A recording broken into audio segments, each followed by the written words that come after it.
Bueno, no tengo micrófono cerca, pero se escucha bien, me imagino, ¿no? O por la duda. Perfecto.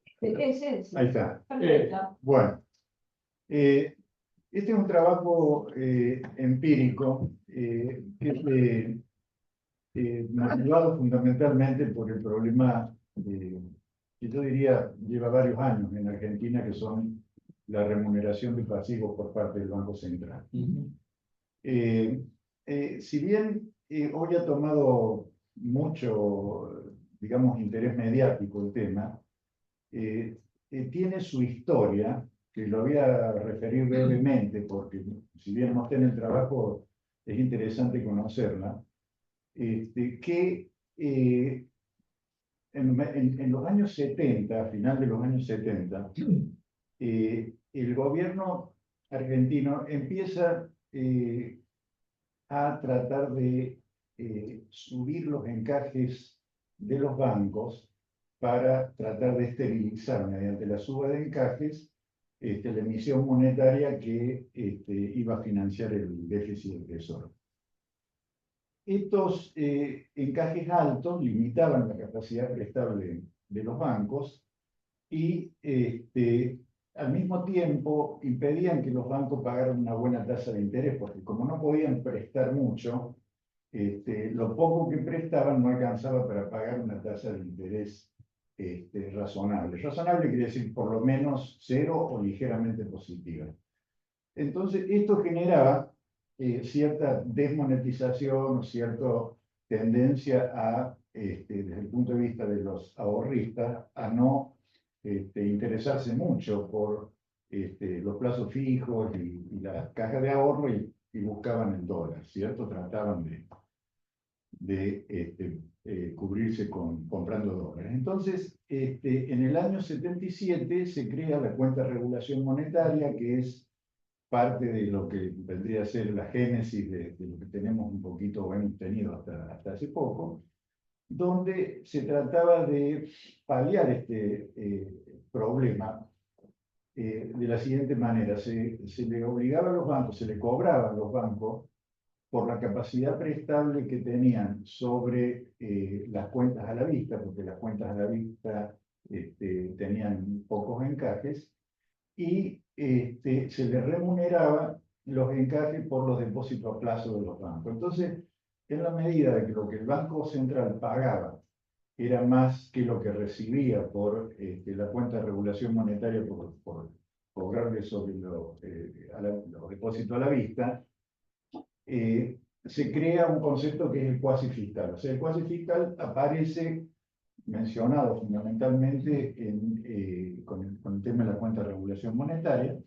Esto sigue por bastante tiempo y se constituye, digamos, un tema de política monetaria, digamos, que tiene mucha resonancia pública, sobre todo en la prensa, porque normalmente cuando se veía que se disparaba un poco el dólar, decían hay que subir la tasa de interés porque tasa mata dólar. O sea, tasa mata dólar es alguno de los títulos de ámbito financiero, de cuando se subía la tasa con la intención de decir, bueno, que el dólar no siga subiendo. Entonces, esto, obviamente, quienes hemos estado en el debate mediático del tema, siempre nos hemos referido de una u otra forma a este tema, tal vez más bien, en el caso mío en particular, más bien desde un punto de vista crítico. Nunca me pareció que era lo razonable. Y en el año 82 sale una reforma financiera que da lugar a que Carlos Rodríguez escriba un paper sobre el tema, donde él muestra que si se bajase la tasa de interés, el impacto inicial que puede ocurrir es que el dólar suba, o que la devaluación suba, pero que, o la inflación pegue un salto, pero que de mantener esa tasa nominal más baja, generaba un menor déficit cuasi fiscal, y ese menor déficit cuasi fiscal a la larga producía menos inflación, ¿cierto? Entonces, él, en la crítica tiene una frase que la voy a leer tal cual, dice, pagar interés sobre el dinero mediante la emisión de dinero. Ese es exactamente el tema de los pasivos monetarios, ¿cierto? Esto fue hace poco un trabajo de Ivan Bernin, retoma el mismo paper de Carlos Rodríguez y también lo desarrolla, pero digamos, así, ampliándolo un poquito más. Carlos, una de las propiedades que tenía la reforma de la cuenta de regulación monetaria, como funcionaba originalmente, era que la base del impuesto inflacionario se constituía en M1. O sea, entonces era fácil escribir un modelito monetario definiendo dinero como M1 y hacer todo el cálculo del impuesto inflacionario, el base fiscal y la expansión monetaria. Ivan Bernin distingue ya el caso de que no necesariamente la base del impuesto inflacionario es M1, sino que pone base monetaria y por otro lado pone los depósitos a plazo como un elemento separado. Pero el resultado es el mismo. En la medida que exista un déficit cuasi fiscal que se financie emitiendo más dinero, el problema es que tenemos una solución donde la tasa de inflación sube si intentamos subir la tasa para bajar la tasa de inflación. Al revés, subimos la tasa, como los pasivos son remunerados, la tasa de inflación sube y no baja. Esto en la literatura está en el trabajo de Sarden y Wallace sobre desagradable aritmética monetarista, pero que no es sobre pasivos monetarios. Sarden y Wallace argumentan que si un país emite un bono que eventualmente se espera que ese bono no va a ser pagado con impuestos, sino que se va a emitir para pagar el bono, el hecho de esterilizar con un bono que tiene esa característica, en vez de disminuir la inflación, o sea, esterilizar, digamos, sacar dinero y emitiendo un bono, te produce más inflación que si vos seguís emitiendo dinero. ¿Por qué? Porque va a estar emitiendo en el futuro el dinero que esterilizaste más los intereses de vengado que cuando lo traes al presente te afecta al nivel de precio. O sea que ese es el marco de lo que yo voy a hablar ahora. O sea, vamos a ver, Susana, el próximo gráfico. Acá.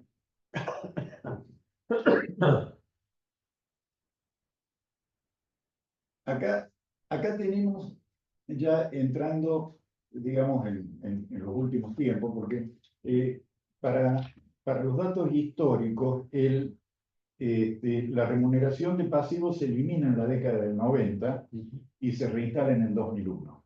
Y después del 2001 esto continúa. Pero acá yo tomo los datos desde el 2008 en adelante. Recordemos que Argentina estuvo en default entre el 2001 y el 2005. O sea que ahí teníamos una distorsión importante en los mercados de capitales. Y acá tomando a partir del 2008, que es el primer periodo de Cristina Kirchner, el segundo periodo de Cristina Kirchner, el tercero periodo de Macri y el cuarto Alberto Fernández. O sea, yo termino ahí porque este trabajo lo llamo cambio de régimen. ¿Por qué? Porque hago algo de econometría que por la crítica de Lucas, de que cuando hay un cambio de régimen yo no puedo utilizar las estimaciones de parámetros donde había un régimen diferente. O sea, que directamente, esto es muy parecido al tema de la curva de Phillips, que nace casualmente el trabajo de Lucas, cuando está la crítica a la curva de Phillips, donde se pensaba de que yo aumentando la inflación podía reducir la tasa de desempleo en forma permanente. Entonces la crítica de Friedman Phelps fue, lo que iba a pasar es que esa curva de Phillips se iba a desplazar y no iba a terminar con una tasa de desempleo más baja, sino que volvía a la tasa natural. Ese fenómeno de los parámetros hace que ese paper que es fundamental, que es una crítica a la evaluación econométrica de políticas, impide de que nosotros tomemos todo este periodo, estimemos parámetros y simulemos cómo va a ser la política en Milei, ¿no? Eso no lo podemos hacer pero sí podemos pensar que en este periodo, más o menos, se mantuvieron estos conceptos de pasivos remunerados. ¿Y qué es lo que muestra? Esto está, las tendencias están calculadas, suavizadas con Hodge y Prescott, cosa que yo no lo utilizo en econometría porque hay un cambio en los datos que es preferible usar las series originales, que son las que he usado posteriormente. Pero sí, en vez de ver un cardiograma con toda la volatilidad de la serie, sí muestra la tendencia donde vemos la base monetaria, que es la que tiene los guiones más cortitos. Vemos los pasivos remunerados, que es la línea sólida, y después la tasa de inflación que tienen los guiones gruesos. O sea, hasta el principio, Roque, ¿cuáles son los números en la vertical que no vieron? en la vertical, el 2012, el mes 1. No.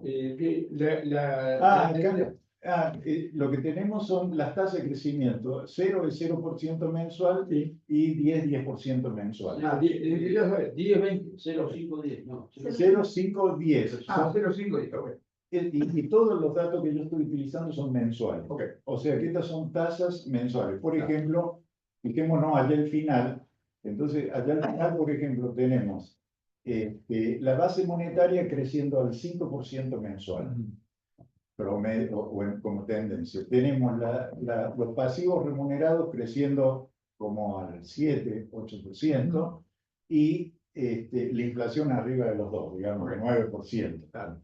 Es lo que era. Pero lo interesante es que acá cuando partimos en el periodo de Cristina Kirchner, en el 2008, empezamos con una tasa de crecimiento de pasivos remunerados bastante baja que va creciendo. Durante ese periodo donde crecen los pasivos remunerados, vemos que la tasa de inflación está relativamente plana y la base monetaria crece y cruza un poquito la tasa de inflación. Pero si uno ve ese primer periodo, uno diría, está más cerca la base monetaria de explicar esa leve suba en la tasa de inflación que los pasivos remunerados que muestran algo más abrupto.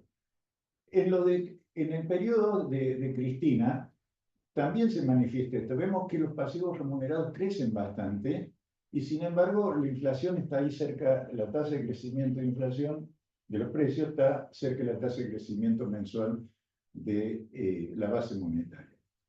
Cuando aparece el periodo de Macri, ahí hay un intento de disminución de la tasa de crecimiento en los pasivos monetarios, pero que después resume hacia el final del periodo de Macri, y ahí sí vemos cómo ya la tasa de inflación empieza a despegarse en forma importante para, en el periodo final de Alberto Fernández, crecer y llegar a superar la tasa, y la tasa de crecimiento de base y la tasa de inflación ya la corta desde abajo y se dispara. O sea, como que ahí si hay un problema en el tema de los pasivos monetarios generando expectativas de inflación, se ve mejor en los últimos dos ciclos. Pero ese no es solo el problema, digamos, esto como diría, refuerza un poquito los aspectos monetarios de la inflación, porque aunque parezca mentira, todavía hay muchos colegas y comentarios de que opinan sobre que la inflación es un fenómeno multicausal, o sea que la oferta monetaria, el fenómeno monetario es uno más en un montón de otros temas, ¿cierto? Pero yo no toco ese tema, pero sí enfatizo, digamos, el rol que tiene la expansión monetaria en esto. Y ahora vamos a ver otro cuadro, el siguiente, donde tengo acá graficado lo siguiente, o sea, por más que sea una deuda que se paga emitiendo dinero por parte del Banco Central, los pasivos remunerados es deuda. Entonces yo le sumo y consolido el Banco Central con la deuda del gobierno nacional, que son estas pequeñas esferas donde yo tengo el total de endeudamiento de Argentina, tanto del Estado Nacional como del Banco Central, y la gráfico con el riesgo país. La línea continua es la tasa de riesgo país. Fíjense que allá al principio, en el eje de la Y, tenemos la tasa de riesgo país en porcentaje mensual, o sea que allá viene en el default cerca del 5% mensual de riesgo país, o sea que eso para llevarlo al índice de Morgan hay que multiplicarlo por 12 y agregarle 2 ceros más, digamos, porque para medirlo en puntos básicos. Entonces sería 5.000, digamos, ¿no?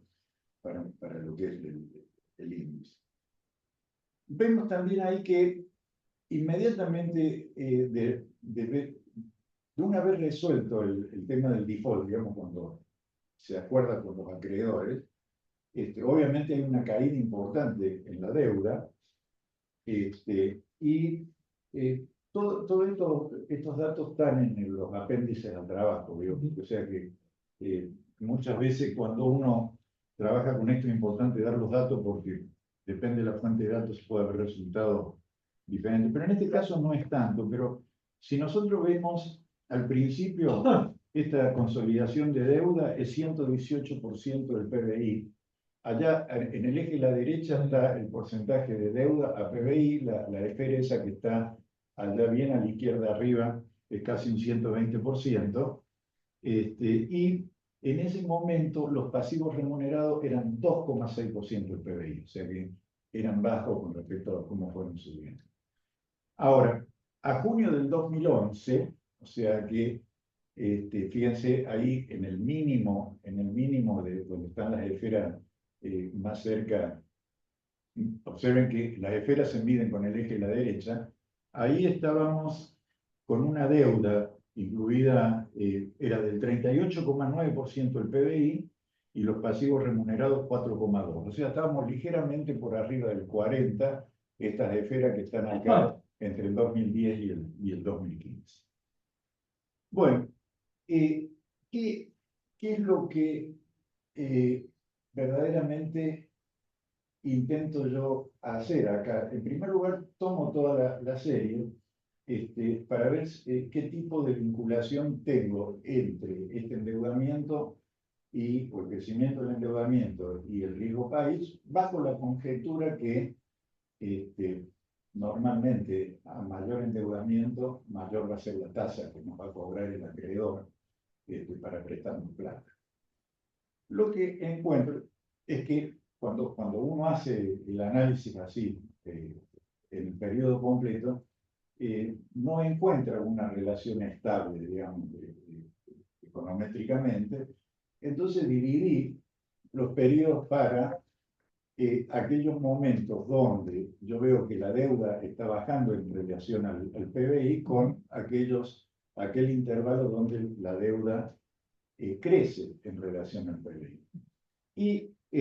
Y hago un test de causalidad. A ver, pasemos un poquito. Bueno, no, a ver. No, para más arriba. Más arriba. Más, no. Vamos aquí para atrás. Para atrás. Por ahí, pasemos al gráfico al otro. Vamos directo. Ahora el uno más. Ahí está. Entonces, el test de causalidad es una cosa de usar vectores autorregresivos con el criterio de que la causa siempre va a estar antes del efecto. O sea que si una variable causa otra, esa variable estimada en un vector autorregresivo para periodos anteriores va a mejorar la predicción de la variable objetivo que yo quiero predecir. Entonces, divido en estos dos periodos, el primer periodo donde la deuda cae, y encuentro que el parámetro que corresponde a los pasivos monetarios me da con signo negativo, que es este parámetro que yo tengo acá, que es AR1, que corresponde a la segunda ecuación, donde dice que con un rezago de un periodo, yo tengo un impacto de un aumento en los pasivos monetarios disminuyendo el riesgo país. O sea que exactamente lo que uno intuitivamente dice, no me cierra. Digamos, ¿cómo puede ser que yo, aumentando la deuda, me bajen la tasa de interés cuando intuitivamente es otro resultado? Pero estábamos saliendo de un default y la deuda PBI, como había visto, era alrededor del 40%, un nivel bastante bajo. Vamos al siguiente periodo, y yo acá veo que esto es el que va desde el 2012 al 23, y entonces acá yo veo que ya el parámetro no autorregresivo, o sea, el último, que es el que me mide el impacto del crecimiento de los pasivos remunerados sobre el riesgo país, es positivo y significativo. Entonces, tomando esto como referencia, vayamos al próximo, yo hago el test de causalidad de Granger, donde este test dice lo siguiente: si una variable explica o predice razonablemente otra variable objetiva, si yo la retiro a esa de la regresión o del vector autorregresivo, me debería aumentar el error medio de predicción, porque estoy quitando algo que predice bien, entonces me aumenta en el error de predicción. Entonces, acá vemos que en el caso de el periodo que va del 2004 al 2011, nosotros tenemos que los pasivos remunerados, si yo retiro los pasivos remunerados, aumento el error de predicción promedio en ese número que es 17,5, que tiene una distribución chi cuadrado y que me dice que estoy perdiendo mucho valor predictivo al retirar la variable pasivo remunerado. O sea que predice bien, pero predice con el signo contrario, porque es el periodo donde la deuda cae. En el segundo periodo, que es el que va desde el 2012 al 2023, yo veo que exactamente al retirar los pasivos remunerados de la explicación del riesgo país, el error de predicción me aumenta en 18, que es un valor de chi cuadrado cuya significación o la probabilidad de que esa variable no ayude a explicar el riesgo país es cero. O sea que definitivamente ayuda y ayuda significativamente a explicar el riesgo país. Hecho eso, lo que inmediatamente uno pregunta, bueno, hasta acá hemos llegado de que al principio los pasivos remunerados eran un problema de la inflación. Ahora quiero ver si por el hecho de afectar la tasa real de interés, porque fíjense que lo que normalmente, o sea, que cuando uno trabaja en una economía abierta, normalmente dice, bueno, la tasa de interés real está dada por el resto del mundo, y entonces me pongo a ver el modelo domésticamente, pero acá estamos viendo que la tasa del resto del mundo nos pone nosotros endógena. ¿Por qué? Porque tiene que ver con el aumento de la deuda interna, porque es la deuda que emite el Banco Central y que va a estar pagando, emitiendo más dinero. Digamos que yo creo que eso es un tema importante. Entonces, lo que hago es un modelo bastante simple, ad hoc, bien, vayamos por adelante, que es un modelo muy simple que especifica lo que yo acabo de mencionar. Voy a tratar de ver cómo ese efecto de la tasa real de interés que sube como consecuencia de los pasivos remunerados me afecta el ciclo económico. Entonces, acá el ciclo económico es una cosa muy simple. He tomado el estimador mensual de actividad económica y le he tomado la media. O sea, porque si tomamos en estos periodos, lamentablemente Argentina no ha crecido, ha estado medio estacionario. Entonces yo digo, bueno, acá el ciclo es, si estoy por arriba de la media, supuestamente estoy mejor, y si estoy por abajo de la media, estoy peor. Entonces son desvíos con respecto a la media. Yo he hecho otros trabajos donde he calculado el ciclo con un modelo de ciclo, digamos. Pero ¿Puedo hacer una pregunta o esperamos al final? sí, preguntá. Y Javier Ortiz, por la voz te Sí, reconozco. sí. Adelante. Creo que no, una sola cosa para poder seguirte. En una economía abierta, la tasa nominal doméstica de interés es igual a la externa más la devaluación esperada, más el riesgo país, que es lo que acá es endógeno, porque depende de los pasivos remunerados, que en última instancia es un instrumento de política monetaria. Pero no veo nada respecto a la inflación, para que después hable de la tasa real de interés y lo relaciones con nivel de actividad. Claro, lo que pasa es que yo tomo la tasa de riesgo país y Sí. esa tasa de riesgo país la considero real, que sería el caso en el cual la tasa de evaluación esperada es igual a la tasa de inflación esperada y no hay un movimiento en el tipo real de cambio. O sea que es Ok. real. Es real. Estás suponiendo PPP para el tipo de Claro, cambio. claro, sí, sí, pues exactamente. O sea que supongamos que el tipo real de cambio es 1 y entonces la devaluación y la inflación suben al mismo nivel, que es un buen supuesto para estado estacionario. Y yo al terminar este trabajo, o al final de este comentario, me voy a referir al cepo, digamos, que tal vez es que vendría a ser el problema que tiene el tipo real de cambio sobre la economía. Pero esta tasa sí, efectivamente es real.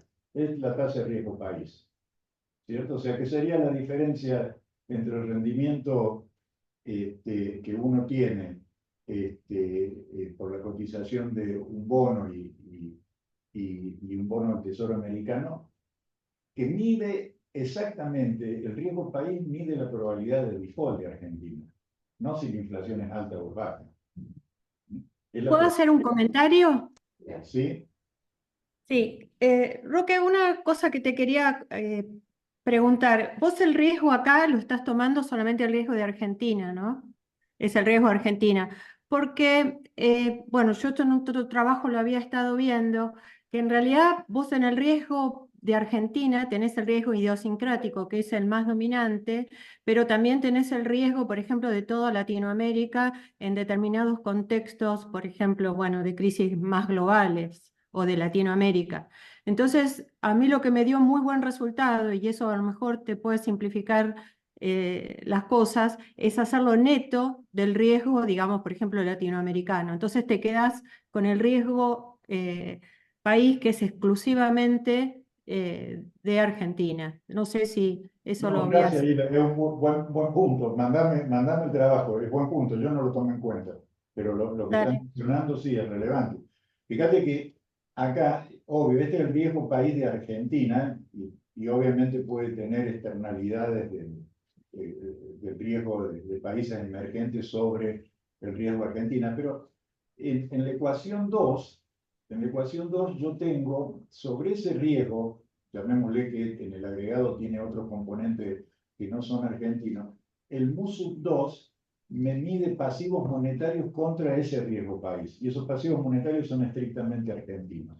De cualquier manera es muy bueno el comentario, porque yo calculo que si saco el riesgo idiosincrático, voy a tener mayor conocimiento del efecto neto sobre la tasa real de interés. Sí, sí, está bien correcto el tema. Pero bueno, acá yo lo que estoy... Sí, No, a lo mejor yo no conozco tanto el macro, pero y la reserva del central, para explicar el riesgo país. ¿Cuántas reservas tiene el central? Uno podría tener mucha deuda, pero también tiene un montón de reservas, porque son... acá sí, también buen punto. Acá estoy súper resumiendo esto con un modelo pequeño ad hoc, Sí, donde estoy focalizado en este tema, ¿cierto? O sea, claro, porque, a ver, vos podés, suponete que tomemos tu caso individual en un banco, vos podés tener una deuda alta en el banco, pero tenés un patrimonio enorme atrás. Entonces, aunque la deuda con respecto, o el servicio de la deuda sea alto con respecto a tus ingresos, el banco te dice, no, es que va a pagar porque si no, le ejecuto. En caso, la reserva juega en ese rol, sí, pero acá no lo he tomado. Acá no lo he tomado. pero pará, hoy mi ley diría, no solo la reserva del Banco Central, sino los dólares que tiene el Tesoro. Porque el que tiene Toda la probabilidad de pagar o no pagar es el tesoro más grande. Ahora con el cambio que hicimos, ¿no? Claro, bueno, ahora me recibo. Acá déjenme que avanzo sobre Dale, este dale, tema, dale. porque yo creo que lo más importante son estos temas que estamos Dale. discutiendo, pero quiero terminar con esto para poner el marco de referencia a la discusión. Sigamos un poquito. Entonces, perdón, antes de seguir, fíjense, en la ecuación 1, perdón, volvamos un poquito atrás. En la ecuación 1 yo tengo un error que se llama U1, que sería un impacto directo sobre la ecuación que tiene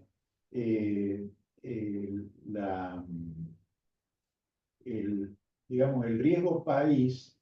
El riesgo país afecta, digamos, la actividad económica, pero yo voy a poder provocar un impacto sobre, un shock sobre el riesgo país para ver cómo simula un efecto sobre la actividad económica y otro sobre los pasivos remunerados que a su vez afectan el riesgo país, que el riesgo país me afectan la actividad económica. Entonces, vayamos a, ahora sí, bueno, fíjense, estos son los parámetros estimados por el modelo. Es un modelo muy simple, pero fíjense que todos los parámetros que están en el modelo son significativos, o sea que tiene buena significación los parámetros que están puestos ahí. Pero sigamos, entonces. Y acá, digamos, bueno, esto es simplemente para mostrar un poquito gráficamente la bondad de ajuste. Este pico hacia abajo es el COVID. O sea que, y lo más es el estimador mensual de actividad económica. Sigamos.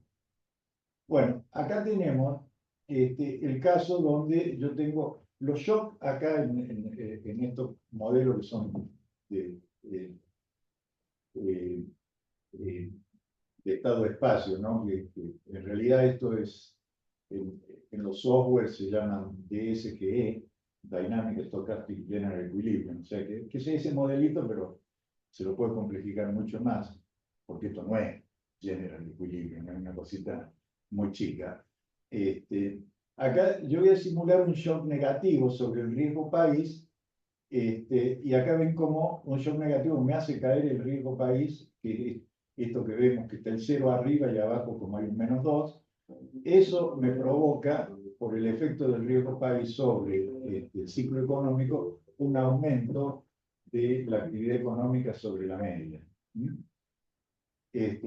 Y cómo se distribuye en el tiempo. O sea, cuando vuelve a cero es que vuelve a la tendencia de largo plazo del modelo. Sigamos al otro, el próximo. Ahí lo agrandaste. A ver, Estoy dale más. intentando. Dale un poquito más, porque- sí. Estoy intentando para. Ese. Ese es. Pero estoy haciendo. Y ahora tengo que bajar para que lo puedan ver bien. Ah, bueno, ahí está. Acá sí, lo que tenemos entonces ya es el shock U4, es un shock sobre pasivos monetarios. Digamos que yo tengo un golpe de credibilidad o algo por el estilo que me hace disminuir los pasivos remunerados. Recuerden que acá puede ser una inflación, por algo que disminuye esta deuda. Entonces, ¿eso qué significa? Que me hace caer el riesgo país y al hacer caer el riesgo país me reactiva la actividad económica, que es la función de respuesta e impulso del segundo gráfico. Bueno, sigamos un poquito. Esto ya está terminando, calculo. Acá hice otra cosa, empecé con el cambio de régimen. Hice simplemente en una conversación que tuve con Hildegard en mi oficina. Es interesante también cuando tenemos estas series que son no estacionales, que todo crece, como es la inflación y los pasivos monetarios, ver un poquito cómo se comportan en el tiempo. Yo quería utilizar, ya acá en esta serie que estoy utilizando M, fíjense lo que dice el rojo ahí. M ya es base monetaria más pasivos monetarios. O sea, vendría a ser el balance del Banco Central, el pasivo completo, cómo se comporta con respecto a la inflación. Entonces, hice un análisis de cointegración, digamos rápidamente, pero porque esto tiene su explicación. Bueno, esos son los resultados, sigamos. Bueno, ese es el modelo, sigamos un poquito más, un poquito más. Ahí está. Obviamente que si uno toma el periodo hasta Alberto Fernández, las ecuaciones en diferencia que explican el comportamiento de la tasa de inflación y de ese agregado monetario son inestables, o sea, crecen sin límite. O sea, uno le pone una condición inicial y los parámetros son tales que todo crece, todo crece, todo crece. Que ahí lo que vemos a la derecha es la predicción de qué hubiese pasado si Massa ganaba. Y digamos, Massa es Alberto Fernández, Cristina y compañía, ¿cierto? O sea, si continuaba el mismo régimen. Entonces, yo te digo, bueno, si continúa el mismo régimen, es eso, dejando las mismas ecuaciones diferenciales estimadas al 30 de diciembre del 23, simplemente dejándolas solas, la economía se va a una hiperinflación. El plan que hace Milei, obviamente ataca el tema del pasivo remunerado, que es lo que estamos viendo, y el único antecedente que se puede utilizar para evaluar el cambio de régimen es el plan Bonex. El plan Bonex es mucho más cruento porque no hizo, lo que hace Milei, dice, bueno, cambio estos pasivos que están en el Banco Central y se los pongo en el Tesoro. El plan Bonex hizo lo mismo, o sea, se lo puso en el Tesoro, pero a los depositantes le dio Bonex, que vencían 10 años más tarde, pero estaban en dólares y que se pagaron íntegramente. O sea, los bonos los depósitos que se canjearon por Bonex, se pagó normalmente, pero fue un shock importante. Entonces, ahí esa línea entera muestra la evolución del plan Bonex. Ah, y acá no se ve bien, lamentablemente, pero abajo ahí está bien. Fíjense que comparo el tema de Milei, fíjense que tengo enero del 2024, que vendría a ser lo que recibe Milei, la tasa de inflación es 20% mensual, y la tasa a julio, que es la otra línea horizontal que está ahí abajo, es 4%. O sea que en un periodo de 4, fíjense que el plan Bonex, digamos, tiene un efecto que se va por abajo del 20% y llega a tocar ahí casi el 4%, un poquito antes de el enero del 25.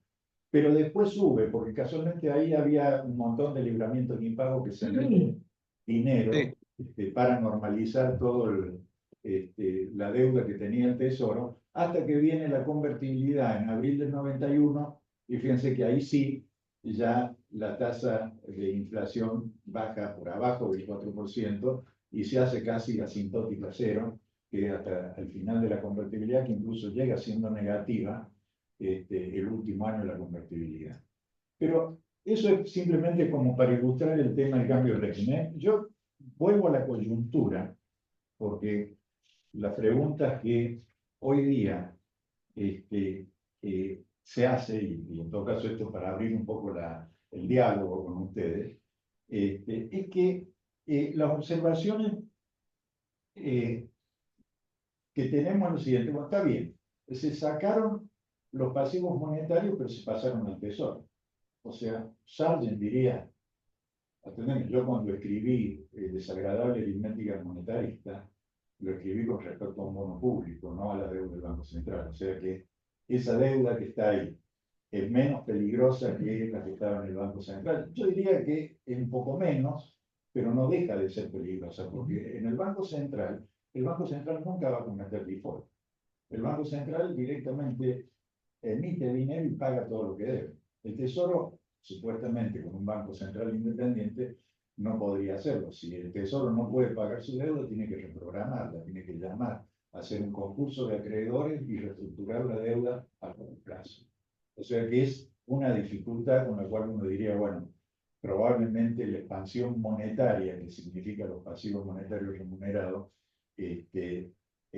es mucho más probable si la deuda está en el Banco Central que si está en el Tesoro, que podría reestructurarlo o reprogramarlo, ¿no? No existe el evento en el cual el Banco Central reestructure una deuda que puede pagar en pesos, simplemente emite los pesos, ¿cierto?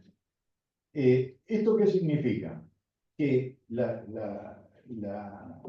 reforma ha atacado 4 elementos importantes, uno que es el déficit, los pasivos, el déficit cero, los pasivos remunerados, los puts, y esto último que es el sector externo. El sector externo, ¿qué significa? Que el superávit de la balanza comercial que se compra a dólares oficiales se vende al dólar contado con liquidación. Como hay una diferencia entre el precio de compra y el precio de venta, si uno vende la misma cantidad de dólares, termina absorbiendo más dinero que lo que emitió por pagar el saldo de cuenta corriente o el saldo de la cuenta comercial del balance de pagos, ¿no? Entonces, esos serían los elementos que están jugando en esta situación. El otro tema es lo que se ha planteado, ¿cuál es el objetivo del Banco Central? El objetivo del Banco Central se ha establecido, yo diría, no numéricamente, como diciendo, esta es mi proyección de base monetaria, sino que se menciona como que hay una base monetaria amplia, donde está la base monetaria común y corriente, como la definimos nosotros, están las LEFI, que son las letras financieras o en el Tesoro, y los depósitos del Tesoro en el Banco Central, que también que no forman parte de la base monetaria. O sea, si todo eso, en forma introspectiva, los tenedores de esos activos decidieran no renovar, o sea, páguenmelo ya. Los paneles de CAP tienen tiempo, pero los otros son deuda de corto plazo. Lo que tendríamos es que el total de estos pasivos ampliados serían 47,7 billones de pesos, o sea que se estaría más que duplicando la base monetaria si verdaderamente ocurriese un desprendimiento de todo eso. O sea que eso es, a ver, cuando uno ve las entrevistas que se le hacen a colegas profesionales que opinan en la prensa o en los medios, está subyacente este tema. El otro tema que hoy día está, y que acá no está tratado, pero que es lo que pienso tratar siguiendo con este análisis, el cepo. El problema del cepo, el presidente ha dicho que el cepo se va a eliminar cuando se igualen la base monetaria definida comúnmente con la base monetaria amplia, porque en el momento que se unen, desaparece el exceso de oferta de dinero que está en la economía, como que oferta y demanda por dinero estarían equilibradas, un volumen más importante.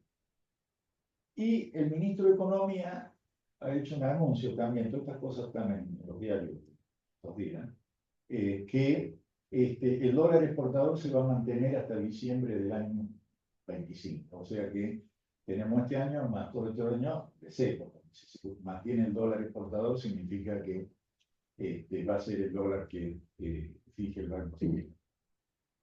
Ahora, ¿dónde está la polémica como yo la veo? O donde yo disiento, digamos, ¿no? Disiento con lo que por ahí algunos analistas esbozan en el tema, de que verdaderamente la salida del cepo sería una salida que provocaría el crecimiento económico, que la economía se recuperaría y que entraríamos en un ciclo económico importante. Por más que me gustaría que eso fuera así, el análisis económico me dice que no es tan así. O sea, yo tengo mis dudas. Y tengo mis dos dudas porque quienes creen, supongamos, vamos a tomar lo siguiente. Si yo tomo la última información que acaba de publicar el Banco Central hace un par de semanas sobre el tipo de cambio real multilateral, y tomo la media, o sea, tomo la media, significa que hoy día estamos 30% por abajo de la media. Yo no sé si esa media es un valor de equilibrio. Ferreres tiene otra serie que me la va a pasar, todavía no la he visto, donde él considera que para tomar una referencia de qué puede ser un tipo real de cambio de equilibrio de largo plazo, toma promedios de tipo real de cambio multilateral ajustado a todos los países que comercian con Argentina, donde la cuenta comercial del balance de pagos tuvo un equilibrio. O sea, simplemente busca los segmentos y ve cuáles son los tipos de cambio real en cuáles había equilibrio en la cuenta comercial y los promedia y dice, bueno, ese es otro tipo de cambio. Y digo, ¿cuánto te da? 30%. No, o sea que estamos en una situación donde uno dice, bueno, tenemos un 30% de atraso cambiario. Entonces, ¿qué hacemos? ¿Qué hacemos con un 30% de atraso cambiario? Quienes opinan, digamos, de que hay que salir urgente, hay que salir ya, opinan en el sentido de decir, esto va a promover el desarrollo, etcétera, etcétera. Sin embargo, hay dos efectos que los voy a describir de la siguiente forma. A ver, uno es, si uno toma el viejo modelo de Mandel-Fleming, en ese modelo, si se cumple una condición de elasticidad, que es de Marshall-Lerner, una devaluación real provoca un aumento de la demanda agregada. ¿Por qué? Porque el impacto de toda esa devaluación va a hacer que se demanden más bienes domésticos con relación a los extranjeros y el PBI sube. ¿Cierto? Ese es el típico modelo Mandel-Fleming de economía abierta, que ahora no se usa tanto, pero conceptualmente está bueno porque mira qué pasa con el precio entre los transables y los no transables, y si el tipo real de cambio provoca efectivamente un precio relativo a favor de los bienes que se producen en Argentina y en contra de los que se importan, evidentemente la actividad económica en Argentina sube. Ahora bien, ¿qué pasa si yo a ese 30% que hay, repito, esos modelos de la década del 60, del 70, no tienen la complejidad que tienen los modelos nuevos, donde hay expectativas y hay un montón de cosas, ¿cierto? Pero si se cumplieran, porque las cosas son así, de que yo modifico el tipo de cambio y con eso aumento el tipo de cambio real, y me quedo en un tipo de cambio real más alto, somos todos felices. Pero si no ocurre eso, si lo que ocurre es que se dispara la tasa de inflación, las expectativas, o sea, hay una dinámica compleja, la situación no es tan obvia. ¿Y qué es lo que el trabajo empírico que yo he hecho antes, pero todavía no lo he podido formalizar? Lo que pasa es que muchas veces, empíricamente también en la historia argentina ocurre que sí, uno necesita recuperar, supongamos, un 30% el balance del tipo real de cambio. A lo mejor hace falta una devaluación del 60% porque necesitamos que 30% se lo va a llevar la inflación. O sea que tenemos que devaluar casi el doble. Porque si nosotros devaluamos 30% y la inflación sube 30%, no cambiamos nada. El tipo real de cambio se quedó en el equilibrio. No te olvides más una cosa. Larry Shafter, fines de 1980, salimos del Instituto de Tela, donde hizo una presentación Ricardo Arriazo. ¿Sabes lo que dijo? Larry dijo, si en 1981 el tipo de cambio nominal aumenta menos de 5 veces, te pago una cena. Dale, dejate de joder 5 veces. Con casi ninguna modificación del tipo de cambio real y precio, cosas por el estilo. Es decir, esa cosa es mucho más que 60, pero mucho más. Es mucho más. Yo casualmente quiero hacer la econometría de eso. Así quiero ver ese problema. No sé si lo voy a lograr, pero estoy orientado precisamente a ver cómo vos recuperás un atraso cambiario. ¿Cuánto tiempo me lleva? ¿Cuánto es la inflación? Porque decir de que yo voy a devaluar 30% y que los precios se van a quedar ahí donde están, no sé, hay que tener un modelo donde y eso, pero en cuanto vos pones expectativas futuras, será la última, esto, el otro, el tema se complica. Con lo cual, yo estoy totalmente de acuerdo con la idea de que sería bueno no tener atraso cambiario. Sin embargo, no me atrevería a decir de que soltemos el tipo de cambio, liberemos todo, a pesar de que soy liberal y me encantaría ese país, me encantaría que uno pueda comprar y vender dólares en el kiosco de la esquina, sin restricciones. En la situación en que estamos, me parece que es peligroso. ¿Puedo hacer una pregunta ahí? Javier, adelante. Sí, es lo siguiente. Si uno parte, digamos, del supuesto de que está 30% atrasado el tipo de cambio real y que eso genera un problema, yo creo que lo que a muchos nos preocupó fue el anuncio del fin de semana del ministro de Economía, no el presidente del Banco Central, y que después parcialmente modificado el martes, de que como precondición para acercarse a la apertura del cepo, el crawling peg activo iba a tender a cero, y que además iban a utilizar reservas, que después se clarificó que era una suma determinada, para, digamos, intervenir en el mercado, lo cual iba a mermar la acumulación de reservas. Entonces, mi única reflexión es, bueno, uno tiene que lidiar con un atraso cambiario, pero me da la impresión que lo que preocupa es que ese atraso cambiario se profundice y, en segundo lugar, que no acumules las reservas necesarias porque supuestamente, digamos,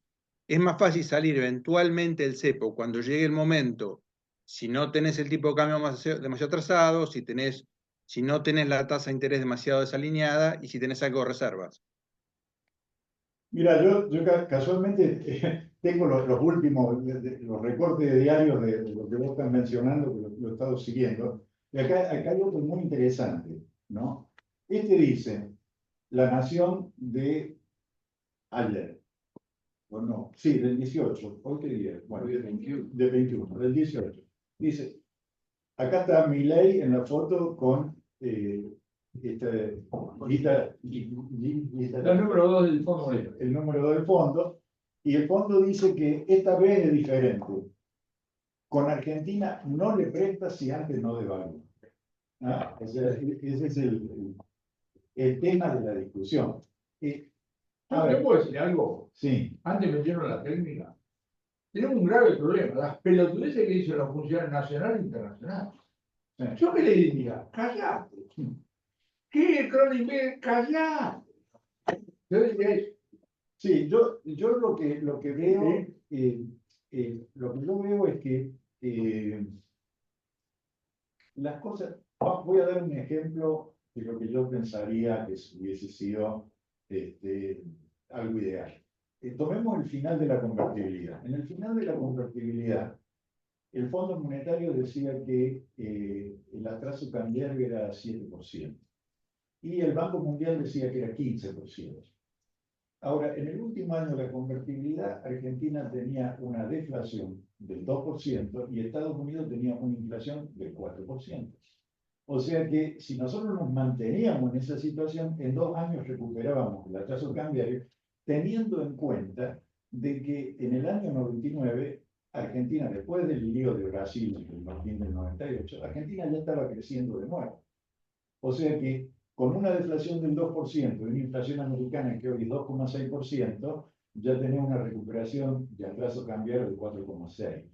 Obviamente que en aquel momento era 7 o 15, yo no sé si 30, pero me parece que yo me orientaría más en esa dirección, en la dirección de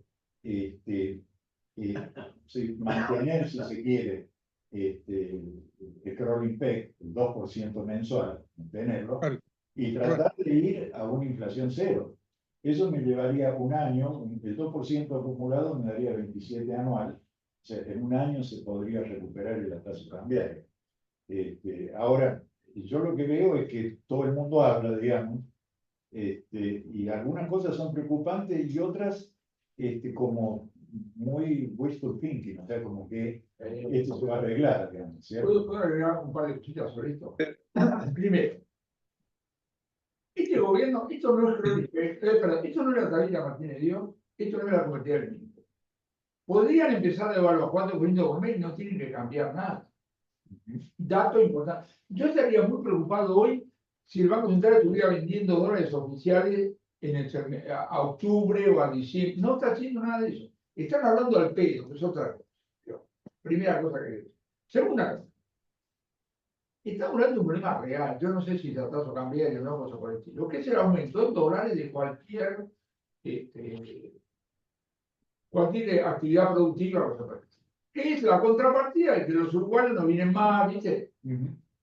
Tenemos increíble cantidad digamos, de experiencia en ese sentido. La respuesta que da el gobierno es, flaco, tenemos un problema real. No hay un funcionario, pero afortunadamente aquí lo tenemos, a Federico. Federico está haciendo una labor impresionante. Impresionante, sí. Todos los días, lean el boletín oficial, yo me levanto, como no me privo nada, leo el boletín oficial, todos los días salen decretos, todos los días. Ahora, eso no luce. Lo que luce es hacerme el salto de evaluatoria a 2.500 mangos y me banco el costo argentino. ¡Venga! Porque eso quiere decir neutralizar que un juez que hace la indemnización laboral con semejante del punto. Como ya lo que te jodés, no, flaco. Entonces, error tipo 1, error tipo 2. Si en verdad así. Yo digo, están hablando al pedo, no tomen decisiones en base a eso. Tenemos un flor de problemas que lo están trabajando en el plano cambiar. El cepo son 42 cosas. Sacan una, sacan la otra, y insisto, lo que está diciendo Federico desde el punto de vista de los costos es fenomenal, fenomenal. Mira, te agrego un dato a lo que vos mencionas. Si vos ves la televisión a la mañana, los mobileros, ¿qué es lo que estaban preguntando los mobileros? Liberaron el precio de las garrafas. Entonces, ¿qué significa? Que vos vas a comprar una garrafa y los tipos te van a comprar lo que ellos quieren. O sea, y vos ves el mobilero. Yo nunca he visto un mobilero, digamos, cuando sube la merluza para Semana Santa o qué sé yo, sube el ajo, el perejil o lo que sea. Están permanentes, nunca han ido al Banco Central a mirar cuánto se emitió. Claro. Y acá nunca han ido un mobilero a ver. Y en este caso la garrafa, fíjate que es una solución del mercado. Ojo, yo cuando era chico, que estaba en Córdoba, los que vendían garrafa se cartelizaron, o sea, todos vendían al mismo precio, pero en todo caso tenés que ir ahí. Y yo creo que lo de Federico es eso. Lo de Federico es sacar regulaciones, dejar que funcione el mercado, que a la larga eso va, porque yo te diría que parte de lo que vos mencionás, el lío que tenemos, es precisamente esa suba precautoria que la gente ha hecho de los precios, que haga que todo sea carísimo y la inflexibilidad para bajarlo rápidamente. No, vos sabés toda la revisión que hay desde hace meses. Bueno, Pero no, hay una dinámica, porque la lucha por la vida, dale que va. El otro día le sugerí a nuestro amado presidente de la Nación, le dije, hay 32.000 distorsiones que vos no sabés por una línea telefónica. Así como llamas al 911 y te están por violar, no sé qué mierda, bueno, llaman y dicen, a mí me está jodiendo el decreto tanto, y te enterás. No sé si lo vas a hacer, pero por lo menos te enterás. Sí. Ahora, Pues, Espera que... Adolfo. Adolfo. ¿querés terminar? ¿Cómo? ¿Querés terminar o te hago un comentario? No, hace un comentario, estoy parando a otro lado. Yo quiero seguir con Roque y con Juan Carlos la completamente ineficaz medida de macro de evaluar, porque las posibilidades de cambiar el tipo de cambio real con una macro de evaluación nominal son mínimas. Pero, por un lado, lo que comenta Juan Carlos sobre los cambios estructurales que yo creo que va a ir planteando cada vez más intensamente Federico, y si le dan tiempo lo va a hacer. Hay que tener en cuenta algo que nuestra profesión en este problema del tipo de cambio real no analiza correctamente, que es los cambios en la productividad de la economía y el tipo de cambio real. el tipo de cambio real, si el cambio en la productividad de la economía es neutral, esto es, no está sesgado para transable, ni está sesgado para no transable, no cambia el tipo de cambio, no lo mejora. Si solamente en los tipos de cambio de la productividad sesgados hacia transable, ahí sí bajan el tipo de cambio real de equilibrio y entonces un tipo de cambio efectivo deja de estar atrasado. No sé si estoy Sí, está claro. Es el famoso efecto Balassa-Samuelson, digamos, Sí. donde se concentró el cambio tecnológico en el alto desarrollo y consecuentemente eso derivó en un, si vos querés, eh, eh, apreciación de los tipos de cambios reales emergentes, ¿no es así? Pero el tema de, repito, de cambios en la productividad y cambios en el tipo de cambio real dependen si ese cambio en la productividad es neutral, sesgado para transable o sesgado para no transable. Entonces es un poquito pesimista, pero la línea tuya, Roque, también yo sería pesimista.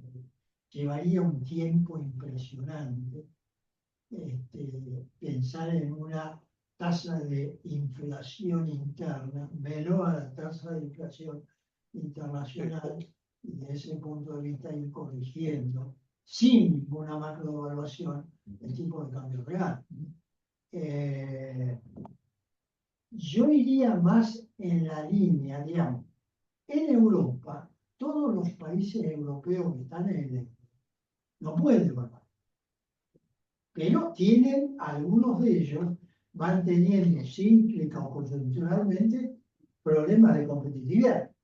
Entonces intentan lo que ellos llaman devaluaciones fiscales. O sea, no pueden hacer una macro devaluación del tipo de cambio único y general porque la moneda es el euro, pero sí pueden corregir a través de movimientos de tipo sectorial fiscal, sesgar la economía hacia la producción transable. Por ejemplo, suponete que en Argentina vos sacás el impuesto al trabajo, bajás las contribuciones patronales y aumentás los impuestos a la propiedad rural y a la propiedad urbana. En ese caso vos hacés, digo porque enseguida me va a protestar Reinaldo, porque como es propietario rural, esa es una devaluación, si vos querés, fiscal. Cambiaste los precios relativos en favor de los transables, quitaste el atraso cambiario, ¿no es así? Y resolviste en alguna medida el problema de competitividad. Entonces, por eso yo creo que la línea, Juan Carlos, es dudosa por el tema de las relaciones entre los cambios. Los cambios en la productividad es la esencia del crecimiento. Por eso son enormemente importantes lo que pueda estar haciendo Federico o las reformas estructurales que en su momento hizo la convertibilidad, etcétera, etcétera, ¿no? Yo te hablo de una cosa muy concreta. Mira, Como consultor, sí. el tiempo y las energías que un empresario y su gerente deben gastar en los trámites. ¿Qué opina de Pablo? ¿Qué dice Sturzenegger? En vez de laburar, es espantoso. Espantoso, te lo puedo documentar. Entonces, yo lo que Por eso aumentás la tasa de crecimiento de la economía. Pero por eso lo que estoy diciendo es una cosa muy concreta. Yo lo Pero estoy para cambiar el tipo de cambio real, para cambiar los precios relativos entre transversales y no transversales, tenés que sesgar esos cambios hacia favorecer la productividad transversal más. ¿Por qué la productividad general no cambia el tipo de cambio real? Porque si bien te baja los factores de la producción necesarios para producir algo, cuáles son mayor competitividad, te cambia en la misma medida el precio y el costo de los factores. O sea, vos podés medir el cambio en la productividad de la economía por el lado primal que se llama, que es que el cambio en la productividad total de los factores, o la podés medir por el cambio dual, que es el cambio en la remuneración y el costo de los factores. Porque todo aumento en la productividad es mayor costo de los factores. Se hace más cara la mano de obra y se hace más caro el capital. Entonces, por eso los cambios... Con un efecto escala, es un efecto escala. ¿Perdón? Sería un efecto escala, es el que entra la reducción de los factores. No, Más de nuevo, un efecto en escala, si es neutral entre transable y no transable, no te cambia el tipo de cambio real de equilibrio. Pero Pero Renato quería decir. pero los costos de producción doméstica no bajarían con respecto al resto del mundo. Los costos, no bajan porque aumenta el costo de los factores. ¿Pero por qué aumenta el costo de los factores? Porque vos, todo aumento de la productividad de la Perdón, economía, que no lo entiendo, pero no lo entiendo. digamos, si vos podés calcular el cambio en la total factor productivity por dos mecanismos. El lado primario, donde el Producto Nacional es capital, trabajo y tecnología.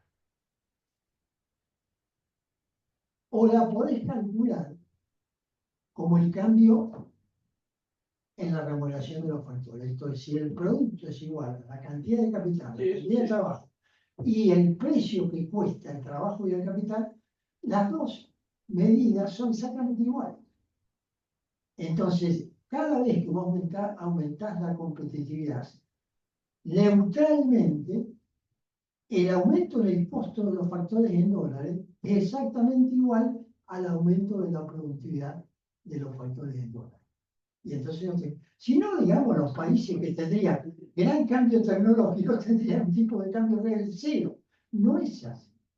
No es así. El hecho que Alemania o Japón en la posguerra, bueno, precisamente Japón en la segunda posguerra, tiene un gran cambio tecnológico, pero en favor de transar automóviles y no peluquerías.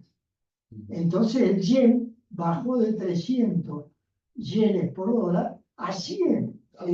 Pero fue porque el cambio en la productividad estuvo fuertemente sesgada hacia el transar. Esto es algo que lamentablemente la profesión no ha asimilado. Parece increíble, pero cualquier economista que vos le preguntás si aumenta la productividad de los factores, total factor productivity, mejora la competitividad de la economía, pero por supuesto, ¿no? ¿Cómo no va a mejorar? No Una mejora. pregunta al banquero central. Viene, el pago de intereses con superávit fiscal primario, viene la renovación de los títulos. Yo soy un banco, tengo títulos, vos sos el secretario así. Me vas a mirar porque no jodas, Juan Carlos, no vengas acá que con esfuerzo local te paga los vencimientos. ¿Cómo es esta negociación? Puedo decir que el que tiene el título o me pagas más o cancelame. Me vas a dar otro tip. Es evidente que no estoy esperando que me lo pague. ¿Cómo será esa negociación por los dos? Parecería que los banqueros son un tipo, entre comillas, comprensible porque saben que no tiene alternativa. Mira, en el Banco Central, digamos, lo que es la mesa de dinero y los funcionarios están casi todo el tiempo hablando con los funcionarios de los bancos. O sea que hay, es como, viste, cuando vos vas a flotar una acción en la bolsa, hay un book building, donde te están diciendo cuándo vas a comprar vos, que esto y lo otro, y después se lanza la oferta pública. Hay mucha comunicación, y no te estoy hablando de corrupción, sino que, viste, un tanteo. Es decir, che, vamos a renovar la letra TANA. Si le ponemos la tasa 30% anual, y no sé, va a juntar 20% del vencimiento. Y si pongo 35, 80%, hay un diálogo de esa naturaleza de que te ayuda más o menos no tirarte un piletazo en el sentido de fracasar en una oferta pública. O sea, eso está. Ahora,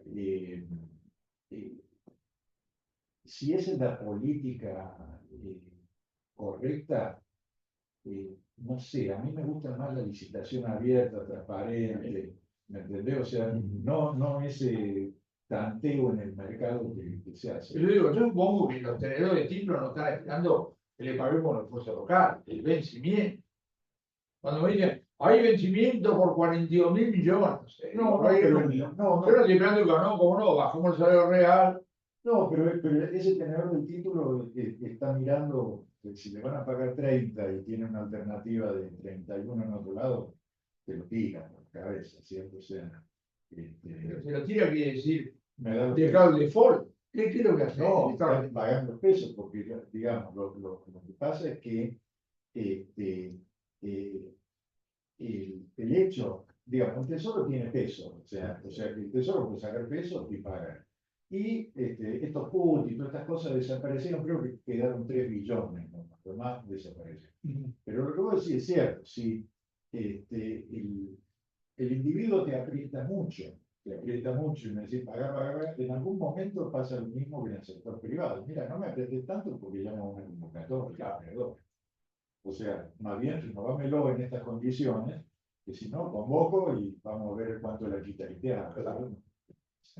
Roger, yo te quería preguntar, ¿y qué pasa con el impuesto país? Vos sacaste el impuesto país y ahora se va a reducir. Digo, en cuanto a apreciación del tipo de cambio para los exportadores. Es un paliativo en el sentido de que al sacar el impuesto al país es como si devaluara, Por eso, ¿cierto? O sea que, pero lo que tiene, como dice Juan Carlos, no sería una sorpresa porque ya está anunciado. Lo que sí sería una sorpresa que vos mañana abras el diario y te digan devaluar un 20%. ¿Sí? Pero el impuesto al país está anunciado que se va, sí, ¿cierto? O sea que yo no veo que eso provoque problemas. Está más o menos internalizado por el mercado. claro. Pero, Pero a mí me parece que sería muy, muy positivo. Sí, ¿Pero no quería usarlo para aumentar el tipo de cambio nominal? no, pero ¿No? perdón, voy a disentir contigo, Roque.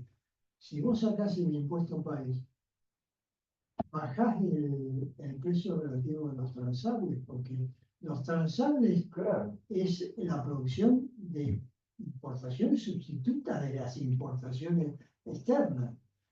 En realidad vos generás una caída del tipo de cambio real si sacás el impuesto país. Bueno, el impuesto al país lo que pasa es que te hace más caro las importaciones, ¿cierto? Claro, pero vos lo sacás. Entonces claro, haces más barata la la importación. importación, claro, Y el precio de los importables en Argentina tiene que caer con relación a los no transables. Y eso te hace perder competitividad. bueno, ahí depende, ¿viste? Porque yo no sé si un bien de No. capital, digamos, primero yo te diría de que vos tengas ese tema de la factor productivity, como que vos la tengas adquirida al mismo nivel de eficiencia que el resto del mundo en Argentina, con los Moyano, con todas las cosas que están. Una vez que Federico me saque todas las regulaciones, yo diría, tal vez podamos tener un factor price equalization con respecto al resto del mundo, pero por ahora creo que estamos lejísimos de esos factor price equalization, no va a haber, ¿me entendés? Simplemente por el tema de que el riesgo país de Argentina va a ser alto, más que recordemos tanto, o sea, ya tenés que la tasa de interés sobre los bienes, sobre el financiamiento de bienes capitales, ¿me entendés? O sea, de que me parece, yo estoy de acuerdo con lo que decís vos, que nos tenemos que mover, sacar toda esta distorsión, y yo también creo de que las distorsiones que uno tendría que eliminar, dado el volumen de desempleo, etcétera, que vos tenés, tendrían que ser a favor de los no transables que son labor intensos. O sea, por ahí me gusta la idea, ¿viste? Pero pensá que si vos tenés, imaginate vos que todo el mundo tenga la misma tecnología, las mismas funciones de producción, todo lo mismo. En el momento que vos quieras pagar un centavo más o menos de salario, suponete, la mano de obra se te va en el sentido del perfect factor mobility, ¿no? O sea que ese sería un largo plazo en el cual vos ya te pusiste en el nivel de tecnología internacional y tenés lo que tenés, ¿cierto? O sea, ahí te diría que las cosas que verdaderamente van a hacer la diferencia para Argentina son aquellas a las cuales vos le querés poner un impuesto, que es la pampa húmeda, digamos. ¿Me entendés? Eso es lo que te daría una diferencia de oferta inelástica, que los otros no tienen y que no hay movilidad. ¿Entendés? Esa sería la diferencia. Menos mal que la tenemos, pero esa diferencia, digamos, si vos sos muy competitivo desde ese punto de vista, significa de que vos vas a tener a lo mejor un tipo de cambio real relativamente bajo para un tipo que quiere poner una zapatilla. ¿Me entendés? Porque te va a salir más barato traer el zapato, lo que sea, de Italia, que fabricarlo acá. Pero son temas importantes. Yo te diría que no los he analizado en detalle, pero, porque me parece de que es tanto lo que hay que remover de todas estas distorsiones. O sea que, digamos, que la ves todos los días, los registros automotores, ¿viste? No, En Estados totalmente de acuerdo, pero Claro, pero fíjate vos, nosotros que somos medio veteranos, en Estados Unidos, en otro lado, te dan una licencia de conducir y te la dieron para siempre. Nosotros tenemos que ir, sacar cola, te miden la vista, el oído, esto. Yo estoy en eso ahora, Exacto. si me ven el primero. Claro, de esa. De esa, pero está lleno. Y es una pérdida de tiempo infernal. Enorme. Estamos en el momento de liquidación de impuestos. Yo hago mis propios impuestos. Es casqueante. Me imagino. Hubiera lo que es tremendo, viste, cómo tenés que perder días en llenar todos los formularios de la declaración jurada. Cuadrícula por cuadrícula. ¿Qué? Cuadrícula por cuadrícula. Sí. No, viste, una cosa de loco. Bueno, no sé, Javier, a Javier, Se fue se Javier. fue Javier, porque tenía una pregunta, pero bueno, si yo no tengo problema en contestar. Listo. Bueno,